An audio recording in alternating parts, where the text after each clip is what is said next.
Noida authority के साथ बड़ा फ्रॉड जो है वो सामने आया है। जालसाजों ने 3 करोड़ 90 लाख रुपए पर हाथ साफ कर दिया है।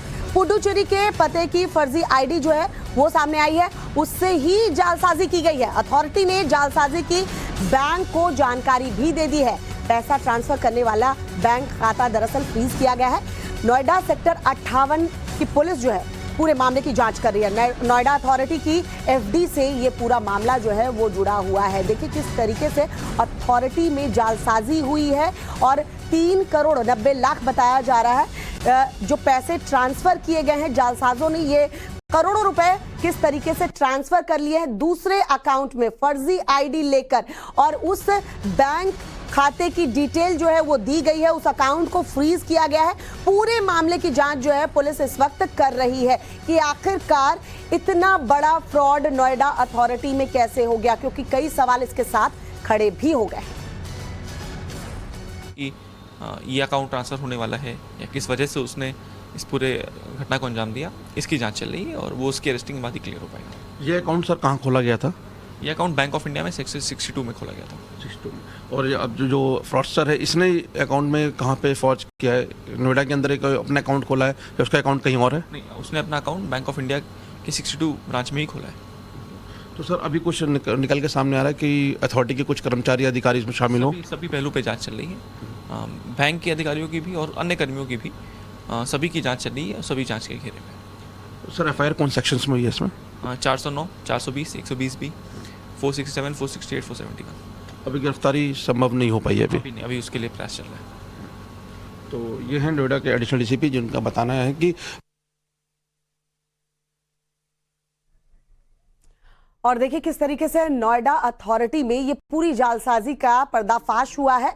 हालांकि अभी फिलहाल पुलिस मामले की जांच कर रही है। चलिए अब आपको समझाते हैं कि इस पूरी जालसाजी को कैसे अंजाम दिया गया, ये जरा समझिए। नोएडा अथॉरिटी ने जून में दरअसल एक टेंडर निकाला था। टेंडर 200 करोड़ की एफडी कराने का था और शर्त क्या थी टेंडर की कि ज्यादा ब्याज जो देगा टेंडर उसे ही दिया जाएगा। टेंडर के लिए नोएडा के कई बैंक ब्रांचों ने आवेदन किया। सेक्टर 62 के बैंक ऑफ इंडिया ने बड़ा ऑफर दिया नोएडा अथॉरिटी को। बैंक अधिकारियों ने अथॉरिटी के वित्त विभाग से संपर्क किया। अथॉरिटी ने 200 करोड़ रुपए के बैंक खाते में ट्रांसफर किए। नियम क्या कहता है ये आपको बता दें। नियम है कि जिस बैंक में एफडी वहां अकाउंट जरूरी है। अथॉरिटी ने अकाउंट के लिए साइनिंग अथॉरिटी बनाई। अथॉरिटी ने एक अधिकारी को इसके लिए नॉमिनेट किया। अधिकारी खाता खुलवाने बैंक भी पहुंच जाता है। जालसाजों ने बैंक में फर्जी खाता खुलवाया। फर्जी साइनिंग अथॉरिटी ने पैसा ट्रांसफर करवाया। कई खातों में जालसाजों ने ट्रांसफर किया पैसा, मतलब कई ऐसे फेक अकाउंट खोले गए जिसमें पैसे जो है वो ट्रांसफर किए गए। जालसाजों ने अथॉरिटी में फर्जी एफडी पहुंचाई, मतलब अथॉरिटी में जो एफडी पहुंच रही थी वो भी फर्जी पहुंच रही थी, वो एफडी उतनी की थी नहीं। अथॉरिटी के वित्त नियंत्रक ने जालसाजी पकड़ी। मतलब बहुत दिनों से लग रहा था कि मामला चल क्या रहा है बॉस, तो यहां पे पता चला कि ये तो फर्जी है, सब कुछ फर्जी है, एफडी भी फर्जी है। 3 बैंक खातों में रुपए जो है वो 3 करोड़ 90 लाख बताए जाने ट्रांसफर किए गए। बैंक में जाने वाले 9 करोड़ रुपए जो है वो फ्रीज कराए गए। मतलब ये पैसे जो है वो किस तरीके से जाने थे, पहले 3 करोड़ 90 लाख चले गए और 9 करोड़ जाने वाले थे, जिसे जो है बताया जा रहा है फ्रीज किया गया। नोएडा के सेक्टर 58 थाने में एफआईआर दर्ज करवाई गई है। अब नोएडा के सेक्टर 58 थाने की जो पुलिस है इस पूरे मामले में जांच कर रही है। लेकिन देखिए ये पूरी जालसाजी जो हुई है उसमें किसकी किसकी मिलीभगत है, ये एक बड़ा सवाल है। मोहित हमारे साथ इस वक्त हमारे सहयोगी जुड़ चुके हैं, रुक कर लेते हैं मोहित का।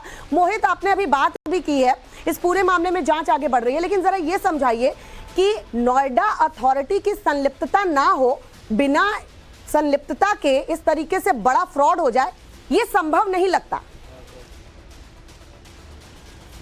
बिल्कुल, देखिए इसलिए पुलिस का कहना है कि जांच अभी जारी है और जांच में नोएडा अथॉरिटी के कर्मचारी और अधिकारी सबसे पूछताछ की जाएगी। जो अब्दुल कादिर जिस शख्स का नाम आ रहा है जिसने इस पूरी जालसाजी कांड को अंजाम दिया गया, उसको पकड़ने के लिए जो टीम्स हैं वो गठित कर दी गई हैं। पुलिस का कहना है कि हमारे रडार पे वो आरोपी आ चुका है और बेहद जल्द उसकी गिरफ्तारी होगी। लेकिन वो किन लोगों के संपर्क में था, कैसे इतने बड़े एक अमाउंट को ट्रांसफर किया गया दूसरे अकाउंट के अंदर कैसे उसने 2 बार पैसा जो है वो अलग अलग बैंकों में निकाला है। एक बार 3 करोड़ 89 लाख के करीब और दूसरी बार 9 करोड़। हालांकि ये बैंक थोड़ा अलर्ट हुआ, अथॉरिटी थोड़ी अलर्ट हुई तो 9 करोड़ का अमाउंट जो है वो 5 दिन बाद वापस आ गया। लेकिन 26 जून से लेकर 1 जुलाई तक कैसे लगातार ट्रांजैक्शंस हो रही थी अथॉरिटी को नहीं पता लग पाया, और कैसे साइनिंग अथॉरिटी एक अन्य शख्स बन जाता है जो ना तो बैंक से जुड़ा हुआ है और ना ही अथॉरिटी से जुड़ा हुआ है, कैसे वो बीच में आता है और कैसे पूरी इस जालसाजी को अंजाम देता है, इसको लेकर हम नोएडा पुलिस लगातार जांच कर रही है। उनका कहना है कि ये आरोपी फिलहाल फरार है लेकिन उनकी रडार में है, लगातार टीमें जो है